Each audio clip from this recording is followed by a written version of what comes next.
Yo, how the fuck can artists like this one and this one and this one go from literally signing multi-million-dollar record contracts to going fucking broke? Let me break this shit down. Before I go into any of this, I just want you to understand something. When a record label offers an advance, there's many different types of deals, but oftentimes the advance is a fucking loan you have to pay back. It is not just cash that they give you. When a label gives you $1 million advance, that's not fucking money you just keep, bro. That's a fucking loan that you have to recoup with your royalties that you get paid out. So let's just say it's like a standard record deal and the record label offers you $1 million advance plus whatever, 30% royalties. But bro, let me tell you where this $1 million fucking goes, because you hear rappers on fucking TikTok saying like, oh, I blew my shit. Yeah.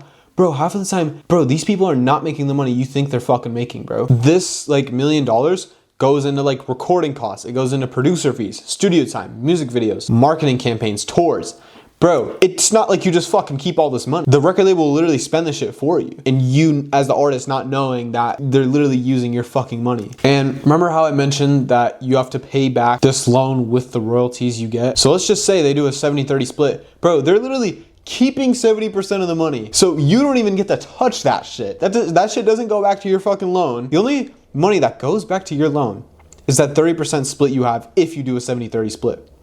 So think about it, $1 million and you're making 30% off streaming. That's a lot of fucking money you gotta recoup, bro. So let's just say you make $400K off a song on Spotify and you're left with around $120K that goes to you. Bro, that money, you don't even get to touch that money.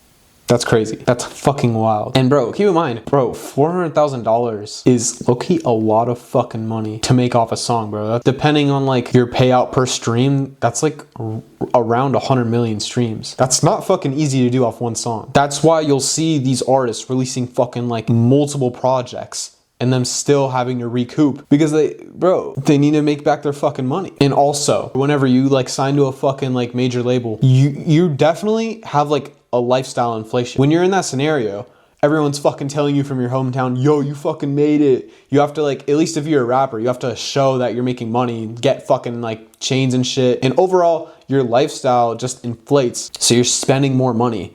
And you're probably not thinking in your head that you have a huge fucking loan to pay off. So that's another reason why like artists like go broke, because they don't think about this shit and they just keep going with the lifestyle, not knowing they can't afford it. But here's the thing. If you're not a complete idiot and you don't sign a 360 deal and you sign, let's just say like a standard deal instead, you can still make money off touring, merch revenue, brand deals and appearance fees and like shit like that. In a standard deal, they just take money off your royalties from your music. So stay away from 360 deals, whatever the fuck you do. Now let's give an example of an artist that has fallen victim to this shit, bro. That went from millions, I'm talking about fucking $40 million up front to broke. T-Pain.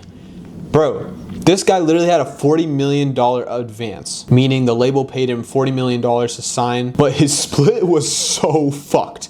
He had a 15-85 split, meaning the record label owned 85% of his royalties and he owned fucking 15%. That's fucking absurd. And this is what I'm talking about. You need to know how this shit works, because he literally said, like, he saw $40 million and he was like, yo, I don't give a fuck how much like they take. Like, I don't care about percentages. That's literally what he said, because he just looked at that big lump sum of money. Let's just say over the course of his career, he grossed around $100 million. That only means he paid $15 million off of his $40 million advance. Bro, this guy went fucking broke. He's talked about this a bunch. He literally, like, one time even said he needed to borrow fucking money to take his kids to Burger King, bro. That's sad. These labels are so fucking greedy, it's crazy. I mean, actually, no, I take that back. Yes, they're greedy, but like the artist should also know what they're getting into. I think the system's just fucked. The labels are just a tool at the end of the day. If you don't know how to fucking use it, then whatever, you're an idiot. He ended up renegotiating his contract, eventually paying it off and becoming independent in 2019. And now he's doing okay. He's like a streamer now and shit. Guys, let me know what you think of this video. Have a good day. You're here before I hit 1 million subs, so shout out to you. Peace.